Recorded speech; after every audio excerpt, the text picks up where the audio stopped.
ఇస్తావా ఇయ్యవా బజార్ల గుంజి కొడతాం నా కొడక అని చెప్పి ఇలా నిలదీస్తున్న బీఆర్ఎస్ పార్టీకి మధ్యన జరుగుతున్నది. ఆలోచించండి. ముఖ్యమంత్రి మొన్న వచ్చిండి ఇక్కడ ఎర్రగడ్డకు వచ్చి ఏమంటుండు, ఒక్క ఛాన్స్ ఇవ్వండి, ఒక్కసారి నన్ను నమ్ముండ్రి అంటుండు.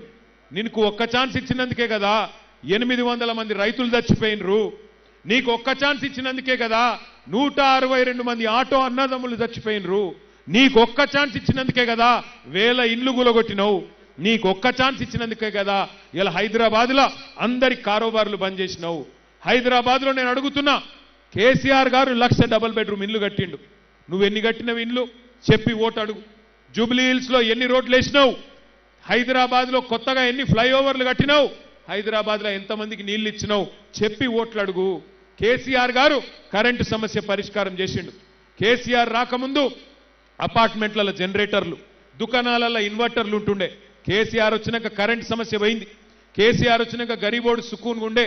కానీ ఆ పరిస్థితి నుంచి ఇలా గరీబోళ్లను రోడ్ల మీద గుంజే పరిస్థితి తెచ్చిండు ఈ రేవంత్ రెడ్డి కాంగ్రెస్ ప్రభుత్వం. మరి ఎసంటోళ్ళకి బుద్ధి చెప్పాలనా వద్దా? కాంగ్రెస్ పార్టీకి బుద్ధి చెప్దామా వద్దా? आपने कांग्रेस को मौका दिया, कांग्रेस ने आपको धोखा दिया. आप ना एक बार नहीं, आप लोग 11 बार हिंदुस्तान में, अपने मुल्क में 11 बार आपने मौका दिया कांग्रेस पार्टी को. रियासत तेलंगाना में पहली बार मौका मिला कांग्रेस पार्टी को, पर मुल्क में, हिंदुस्तान में आजादी के बाद 11 बार मौका दिया. आज राहुल गांधी साहब बड़े बड़े भाषण देते हैं, कहते हैं कि आज हिंदुस्तान में मुसलमान गरीब है. मैं पूछना चाहता हूं भाइयों बहनों, आप सोचो, 65 साल आपने मौका दिया कांग्रेस पार्टी को, बार बार आपने वोट उन्हीं को दिया. क्या किया फिर कांग्रेस? कुछ किया आपके लिए? आपकी गरीबी, आपकी लाचारी, आपकी पासमंदगी आज भी अगर है तो कौन जिम्मेदार है इसका? 65 साल हुकूमत चलाने वाली कांग्रेस जिम्मेदार है कि 10 साल हुकूमत चला के हमारे माइनॉरिटी भाइयों के लिए, आपके बच्चों के वास्ते, आपके आने वाले नस्लों के वास्ते आला से आला तालीम देने के लिए 204 स्कूल बनाने वाले केसीआर कौन जिम्मेदार हैं? केसीआर साहब ने आपके वास्ते जबरदस्त प्रोग्राम लाए, शादी मुबारक जैसी स्कीम, आपके वास्ते, आपके बच्चों के वास्ते टिमरिस के स्कूल, जहां एक एक बच्चे पे 1,20,000 रुपया खर्च किया जाता है. सबसे अहम चीज, सबसे बहुत इंपॉर्टेंट चीज, केसीआर साहब के दौर में सुकून था, खुशहाली थी, अमन थी, भाईचारा थी. केसीआर साहब मजहब के नाम पे सियासत कभी नहीं करने वाले लीडर हैं. केसीआर साहब जैसा मोयुद्दीन मखदूम ने कहा, एक कहावत है, हयात लेके चलो, कायनात लेके चलो, चलो तो सारे जमाने को साथ लेके चलो. इस मामले में केसीआर का मुकाबला कोई नहीं कर सकता. हर किसी को साथ लेके चले केसीआर. अगर एक गरीब मुसलमान बच्ची को रमजान के वक्त तोहफा दिया गया तो गरीब हिंदू बच्ची को बतुकम्मा साड़ी दिया गया. నేను అడుగుతున్నా మా ఆడబిడ్డల్ని, కేసీఆర్ గారు ఉన్నప్పుడు కేసీఆర్ కిట్ వచ్చింది, ఇప్పుడు వస్తుందా? కేసీఆర్ కిట్ వస్తుందా? కేసీఆర్ గారు ఉన్నప్పుడు బతుకమ్మ చీర వస్తుండే, ఇప్పుడు వస్తుందా? వస్తుందా? केसीआर साहब जब थे रमजान तोहफा मिलता था, आज मिल रहा क्या? रमजान तोहफा मिल रहा आपको? కేసీఆర్ గారు ఉన్నప్పుడు క్రిస్మస్ గిఫ్ట్ వస్తుండే, ఇప్పుడు వస్తుందా? మరి ఈయన మోసం చేయండి, ఎవరిని? అందరినీ మోసం చేసిండు. ఇక చూడండి, అక్కడ ఆడబిడ్డలకు చెప్పిండు నెలకు 2,500 ఇస్తా అన్నాడు, విద్యార్థినులు ఆడపిల్లలకు స్కూటీలు ఇస్తా అన్నాడు, లగ్గం చేసుకుంటే తులం బంగారం ఇస్తా అన్నాడు, బతుకమ్మ చీరలు ఇస్తా అన్నాడు.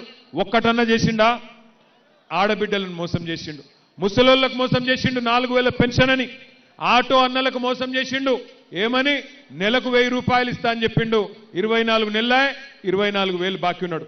అక్కలు, చెల్లెళ్ళు, అన్నలు, తమ్ముళ్ళు, ఇవాళ 8 తారీఖు నేను ఇక్కడికి వచ్చే ముందు, ఎర్రగడ్డ ముందు, నాకు మా నాయకులు షేక్పేట వాళ్ళు ఫోన్ చేసిర్రు. అన్నా, మా దగ్గర కాంగ్రెస్ వాళ్ళు ఓటుకు 5,000 వంచుతుండ్రు అన్నా అని ఫోన్ చేసిర్రు షేక్పేటలో. అట్లనా అన్న నేను. తర్వాత బోరబండోళ్ళు ఫోన్ చేసిర్రు, అన్నా మా దగ్గర 6,000 ఇస్తుర్రే అన్నారు. తర్వాత పక్కకు యూసుఫ్ కూడా క్యాండిడేట్ లోకల్ డివిజన్, అక్కడ 8,000 ఇస్తుండట. నేను ఒక్కటే మాట చెప్తున్నా మీ అందరికీ, మా ఎర్రగడ్డ డివిజన్లో ఉండే ఆడబిడ్డలకు, అన్నదమ్ములకు, కాంగ్రెస్ వాడు పైసలు ఇస్తే బరాబర్ తీసుకోండి, మంచిగా తీసుకోండి, సిగ్గుపడకుర్రి, అడుగుర్రి ఇంకా మంచిగా కాంగ్రెస్ వాళ్ళను. ఏమాయ బిడ్డ 5,000 ఇస్తున్నావు, మిగిలిన 55,000 ఎప్పుడు ఇస్తావని అడుగుర్రి. అగో ఏం బాకీ అక్క అంటాడు. ఏం బాకీ అంటే అడుగుర్రి. అవు కొడుక మీరు రేవంత్ రెడ్డి చెప్పిండు కదా డిసెంబర్ 2023 నుంచి 2.5 ఇస్తా అన్నాడు కదా మరి 24 నెలలు అంటే 60,000 బాకీ ఉన్నావు కదా బిడ్డ 5,000 ఇచ్చినావు ఇంకా 55,000 ఇస్తే నీకు ఓటేస్తా లేకపోతే మా కేసీఆర్ గారికే ఓటేస్తా అని చెప్పండి. అట్లాగే ఇంట్లో పెద్ద మనుషులు ఉంటారు 1,000 రూపాయలు 2,000 రూపాయలు చేయలో పెడితే వాళ్ళకి చెప్పుర్రి కొడుక ఇంకా 48,000 బాకీ ఉన్నావు అది కూడా ఇయ్యి కాంగ్రెస్ ఓటేస్తా అని చెప్పుర్రి. లేకపోతే ఓట్లతోని నోట్లతోని కొనుక్కొని సునీతమ్మను ఓడగొట్టాలని కోషిష్ చేస్తా ఉన్నారు. మాగంటి గోపీనాథ్ గారు మీకోసం సేవ చేసిన నాయకుడు, ముఖ్యంగా ఆడబిడ్డల కోసం ఎప్పుడు అండగా నిలబడ్డ నాయకుడు. ఇలా ఆయన భార్య ఎలక్షన్లు నిలబడితే ఆమె మీద కూడా కుట్రలు చేస్తున్నారు, ఆమె మీద కూడా చిల్లర ప్రచారం చేస్తున్నారు. మరి అట్లాంటి గోపీనాథ్ గారి యాదిలో ఆయన భార్యకు అండగా నిలబడదామా లేదా? మా ఆడబిడ్డలు చెప్పాలా, గోపన్న భార్యకు అండగా నిలబడదామా, గట్టిగా నిలబడదామా, లేక మళ్ళొక్కసారి కాంగ్రెస్ చేతిలో మోసపోతారా? మీ ఇష్టం. ఎందుకంటే ఒక్కసారి మోసం ఎవడన్నా మనం చేస్తే అది వాని తప్పు అవుతుంది, కానీ రెండోసారి కూడా వాని చేతిలోనే మనం మోసపోతే ఈసారి తప్పు మనదవుతుంది. 6 గ్యారెంటీలు అని ఆగం చేసినోడు తెలంగాణను మళ్ళా గెలిపిస్తే తెలంగాణను తీసుకుపోయి మొత్తం అడుగు నాశనం చేస్తాడు. యాది పెట్టుకోండి, భయపడకండి. కొంతమంది ఆకు రౌడీలు గూండాగాళ్ళు ఓటేయకపోతే ఏమో చేస్తామంటున్నారట. వాళ్ళకు నేను ఒక్కటే చెప్తున్నా, 14 తారీఖు తర్వాత మొత్తం తెలంగాణ రాష్ట్రంలో కొత్త తుఫాన్ వస్తుంది. టీఆర్ఎస్ ప్రభుత్వం తొందరలో 500 రోజుల్లో రాబోతున్నది. కొంతమంది పోలీసు వాళ్ళు కూడా నకరాలు ఎక్కువ చేస్తున్నారు. ఆ పోలీసు వాళ్ళకు కూడా నేను చెప్తున్నా, ఒక్కొక్కని పేరు రాసి పెట్టుకుంటాం. ఏ పోలీసోడైతే నకరాలు చేస్తుండో ఈ 2-3 రోజులు ఎక్కువ తక్కువ తోకలాడిస్తే తోక కట్ చేసే బాధ్యత నాది, ఖచ్చితంగా చూసుకుంటాం. ప్రభుత్వం వస్తుంది మళ్ళా కేసీఆర్ది 2 ఏళ్లల్లా. యాది పెట్టుకోండి, ఎవడెవడైతే ఎగిరి పడుతుండో పోలీసోడు ఆకు రౌడీలు యాది పెట్టుకోండి. రేవంత్ రెడ్డి కాదు, వాని తాత వాని అయ్య దిగొచ్చినా మిమ్మల్ని ఎవడు రక్షించలేడు. యాది పెట్టుకోండి. ఇలా మా షరీఫ్ భాయ్ని తీసుకుపోయి ఏదో బల్మీట్కి కండువ కప్పినట్టు అనుకున్నారు. 14 నాడు చూపెడుతుంది తెలంగాణ తన సత్తా ఏందో. జుబ్లీహిల్స్ ఆడబిడ్డలు చెప్తారు సత్తా ఏందో. ఇలా మీ దగ్గర అధికారం ఉందని ఎగిరెగిరి పడుతున్నారు, ఎగిరెగిరి మిడిసి పడతా ఉన్నారు. తప్పకుండా 14 తారీఖు నాడు మీరు గుద్దుకు ఓటుకు తప్పకుండా వాళ్ళకు దిమ్మ తిరుగుతుంది. నాకు సంపూర్ణమైన నమ్మకం ఉంది. ఈ మోసం చేసిన కాంగ్రెస్ పార్టీకి బుద్ధి చెప్తేనే మీకు రేపటి రోజున 2.5 వస్తుంది. 6 గ్యారెంటీలు అమలు కావాలంటే కాంగ్రెస్ను ఓడించాలే. ఎందుకంటే మీరు చూస్తున్నారు కొద్దిగా సర్వేలలో వచ్చింది ఓడిపోతున్నారని, రాగానే అజర్బైని మంత్రి చేసిండు. సర్వేలలో ఓడిపోతుండ అనగానే ఉరుక్కుంటూ సినిమా కార్మికుల దగ్గర ఉరికిండు. ఇక సర్వేలలో కిద్దిగా డౌన్ అయింది అనగానే ఇలా ముఖ్యమంత్రి గల్లి తిరుగుతున్నాడు, మొత్తం మంత్రులు గల్లి తిరుగుతున్నారు. నేను అందుకే అంటున్నా, ఓడిపోతామన్న భయంకే గిన్ని పనులు చేసినోడు కడుపులకెళ్ళి గట్టిగా గుద్ది ఓడగొడితే సచ్చుకుంటూ 6 గ్యారెంటీలు ఇస్తాడా ఇయ్యడా? అందుకే అంటున్నా నేను, కాంగ్రెస్ను ఓడగొడితేనే మహిళలకు 2.5 వస్తుంది, కాంగ్రెస్ను ఓడగొడితేనే పెద్ద మనుషులకు 4,000 రూపాయలు వస్తుంది, కాంగ్రెస్ను ఓడగొడితేనే తులం బంగారం వస్తుంది. లేకపోతే రేవంత్ రెడ్డి ఏమంటాడు, నేను ఏమి ఇయ్యలేదు, ఇయ్యకపోయినా నాకే గుద్దుతున్నారు ఎందుకు ఇయ్యాలి అంటాడు. నేనేమి ఇయ్యకపోయినా నాకే గుద్దుతున్నారు ఎందుకు ఇయ్యాలి అని అడుగుతాడా అడగడా? నేను బాగా చేస్తున్నా, మంచిగా మోసం చేసినా మళ్ళా నాకే గుద్దిను, వీళ్ళంతా అమాయకులు ఉన్నారు కాబట్టి ఏం కాదు ఓటేయకపోయినా అనుకుంటాడు.